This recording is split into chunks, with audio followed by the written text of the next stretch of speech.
from New York, and hello on the internet. I'm Antonio Mora. And good morning to you. I'm Kevin Newman. Happy Thanksgiving, everybody. In the news of this hour, the UN votes to lift sanctions on Bosnia and reasons for the U.S. troops to be in the Balkans. As well, we're going to be telling you before our weather segment how you can see us on the internet at 2 to 3 o'clock a.m. Eastern Time this morning, live, so get your pencil and paper ready. But first, we begin with the top of the news and Antonio. And we're making a bit of high-tech history this morning. World News Now is being fed live on the internet from 2 to 3 a.m. Eastern Time, and as far as we know anyway, we're the first newscast to do this. So if you'd like to watch using See You See Me, here's the Reflector site, 158.36.33.3. That's 158.36.33.3. There's a rhyme to that. Now, let's take a look at today's weather forecast. I got you, babe. As we've said all morning, we've been sort of experimenting with the internet, putting the broadcast live on the internet from 2 to 3 a.m. Thought we'd check and see who's been lurking. Our vast audience, we don't really need sort of Nielsen ratings here because we have the lurkers and participants, right. And there's a maximum number that we can get here, but we see that these are the names of the people that have been watching us this morning. From all over the world, a couple from Canada, I'm glad to say, and people have been dropping in and out all morning, and we'd like to welcome them to what we think was the first live broadcast of a newscast on the internet. It's not nearly as good as watching it on television. Well,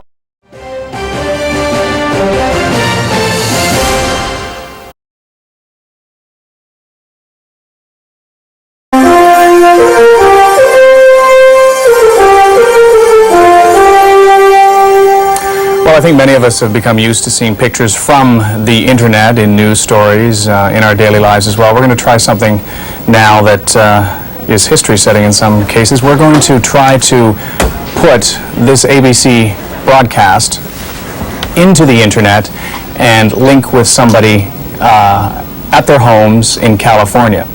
And it is Yvonne Marie Andres, and she is in San Diego. Yvonne, can you hear me? Yes, I can hear you very clearly. Where are you exactly right now, Yvonne? Well, right now I'm in my home office and I'm communicating with you over an ISDN connection. So you have a little tiny camera on the top of your screen of your computer, and that's how we're seeing your picture? Yes, actually I'm using what's called a Canon communications camera. So we can link with you virtually anywhere that this machinery, that this camera could be, whether it's in your den, whether it's at your office, or anywhere like that. Absolutely. As a matter of fact, that's one of the real powers of this technology. We have our students in the Global Schoolhouse communicating with scientists and politicians and authors all over the world. Now tell me what you're seeing in your computer screen right now.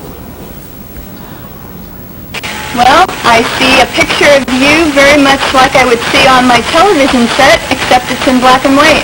So help me understand how this is all happening. I'm going to ask you to explain it for the internet challenged among us. How is this technically able to happen?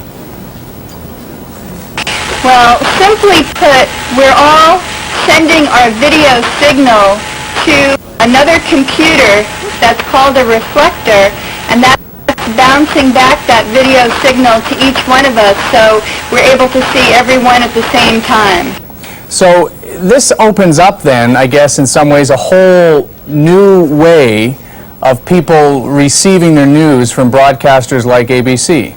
Well, there's really no limit. I mean, literally there can be tens of thousands or even 1 million people connected to the internet watching this all at the same time, any place, any time in the world. So it's not just broadcasting through a television set then. I mean, the potential audience here is limitless. That's right. Anyone with a computer and a connection to the internet using the See You See Me software can be observing this at this very moment. Now, I was searching this software with Victor Dorff, who's helped set this all up here, and I noticed that in one particular window, I could see what was going on at the Johnson Space Center, for instance. So for our purposes, at the newscast, I could link with NASA here and have a conversation and see what exactly is happening at this exact moment at the Johnson Space Center. Give me a sense here, if you can.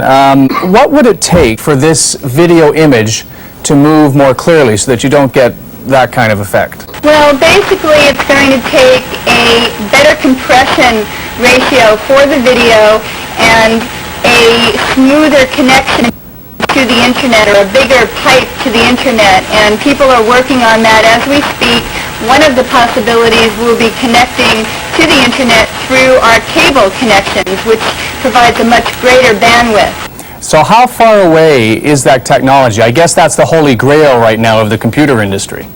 Well, let's say that this technology didn't even exist 2.5 years ago, and now look what we're doing with it. So I'd say in another 6 months to a year, we're going to be doing even more amazing things. And I guess for our purposes as a broadcaster, if somebody had some videotape of an event, instead of having to go to a satellite uplink facility, they could link into the internet and feed that moving picture either to the world or to the destination that they had typed up. Now tell me what else you can do with this image here. Are you able to type information over your picture? Are you able to switch to other elements that are within your computer memory? Yes, as a matter of fact, you can, at the same time as you're running the video application, have other programs running, and basically you can actually hold a class over the computer and over the internet if that's what you want to do. Now this goes to the whole issue of whether or not the computer is becoming much more of a communications device as opposed to a computing device, doesn't it? Well, we don't even call it a computer anymore. We call it a communicator. Okay, Yvonne, well this has been fascinating, it has been mind-boggling, and we look forward to the test where we attempt it live on air, which would be, I think, the first newscast to actually transmit live on the internet. It's going to be wonderful. Thank you, Yvonne. Bye, thank you. This is very exciting. All righty, take care. And you have been watching, on the internet, World News Now.